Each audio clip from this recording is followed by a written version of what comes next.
De l'esprit à la chair. La densification de la substance.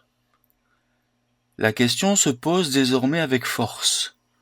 Comment le feu subtil de l'ancien Saturne, pure chaleur spirituelle, a-t-il pu devenir ce que nous appelons aujourd'hui un corps? Un corps fait d'os, de muscles, d'organes et de sang, si dense, si vulnérable, si éloigné en apparence de la lumière des origines. La réponse ne se trouve ni dans la biologie seule, ni dans la physique, mais dans une vision de l'univers où l'esprit se fait progressivement matière par amour et par nécessité cosmique. Ce processus de densification n'est pas seulement physique, il est moral, spirituel, sacré. Et à chaque étape, des entités supérieures accompagnent cette chute voulue, cette incarnation contrôlée de l'être. Du spirituel à la matière, une condensation graduelle. La matière n'est pas apparue d'un coup.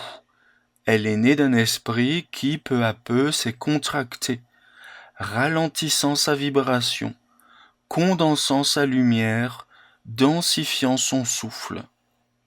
Chaque phase planétaire représente une couche de cette condensation, un seuil de transformation de la substance divine.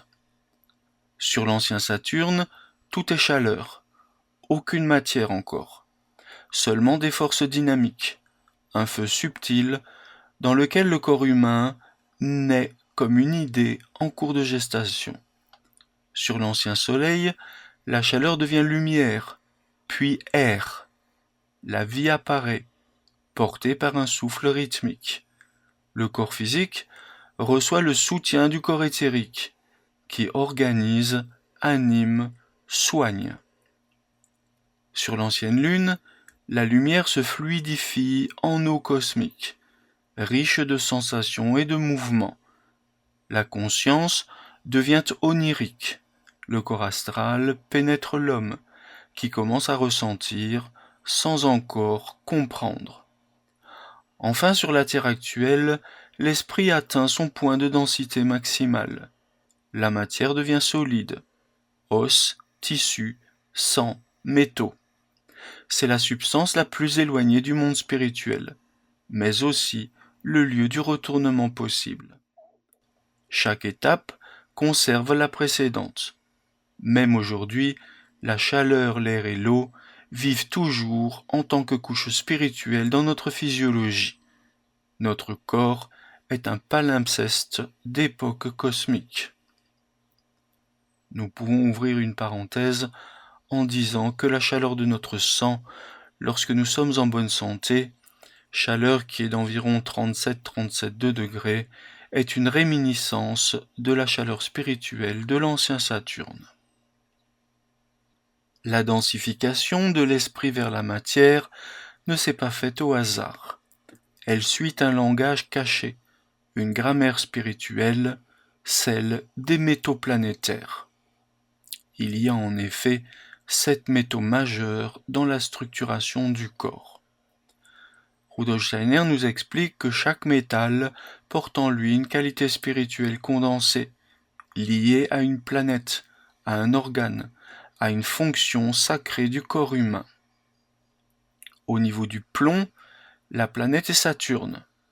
L'organe et la fonction associée est le squelette, qui structure et qui limite. Au niveau de l'étain, la planète est Jupiter. Elle concerne l'organe du foie, la croissance et le métabolisme. Au niveau du fer, la planète est Mars. L'organe est le sang, l'action et le courage.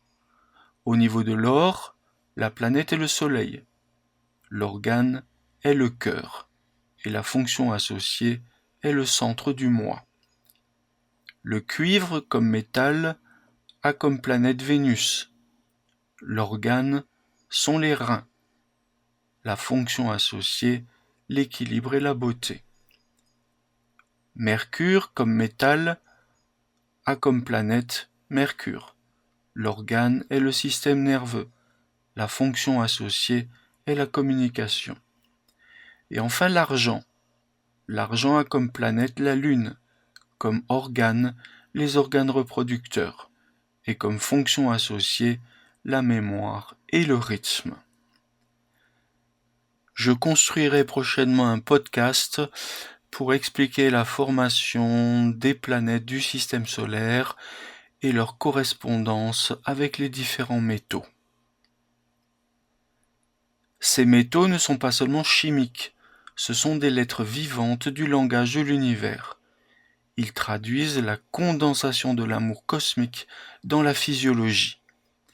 Le fer, lié à Mars, insuffle au sang la force du combat, le courage d'exister.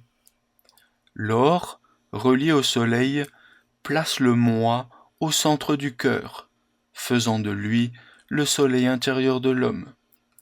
Le plomb, lié à Saturne, cristallise l'esprit dans le squelette, ancrant la verticalité de l'âme dans la plus grande densité. Ainsi, le corps humain devient une alchimie vivante, un temple fait de métaux pensants, une architecture de sens. L'interaction entre les forces formatrices et les forces opposées. Cependant, cette densification ne s'est pas opérée sans conflit. Deux courants contraires accompagnent l'œuvre des hiérarchies. L'un attire vers le trop-plein de sensations, l'autre vers le durcissement de la forme. Le courant luciférien précipite l'homme vers la matière en l'attirant par la beauté, le plaisir, l'individualisme. Il offre la sensualité, mais en échange coupe l'homme de sa mémoire spirituelle. Le courant arimanien, quant à lui, au contraire, fige, calcifie, mécanise. Il pousse l'homme à s'identifier à ses organes, à son cerveau, à croire que la pensée n'est qu'un produit du corps. C'est lui qui alimente le matérialisme, la technocratie, la négation de l'âme. L'homme est donc le théâtre d'une triple tension, entre l'esprit, Lucifer et Ahriman. Sa liberté consiste à les équilibrer, non en rejetant l'un ou l'autre, mais en les traversant, en les métamorphosant.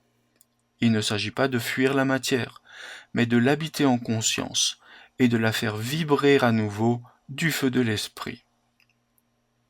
Du point de vue physiologique, il existe une inversion esprit-matière. Le corps humain, à bien y regarder, porte la trace inversée de son origine spirituelle.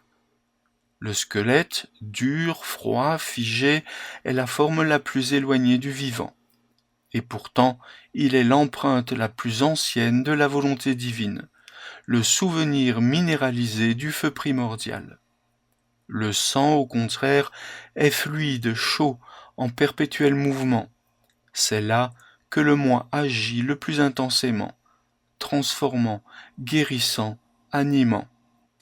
Le cerveau, enfin, est un paradoxe, formé par métamorphose des vertèbres.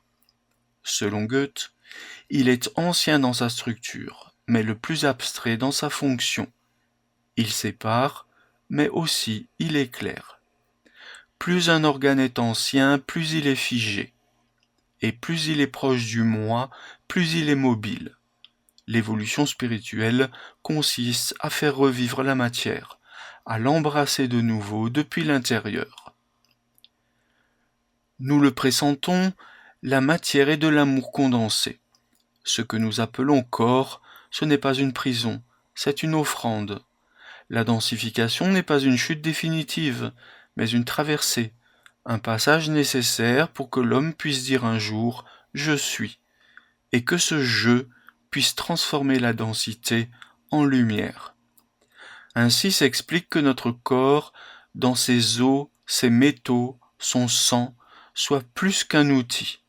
Il est un texte à déchiffrer, un mystère à réchauffer, un sanctuaire à faire vibrer.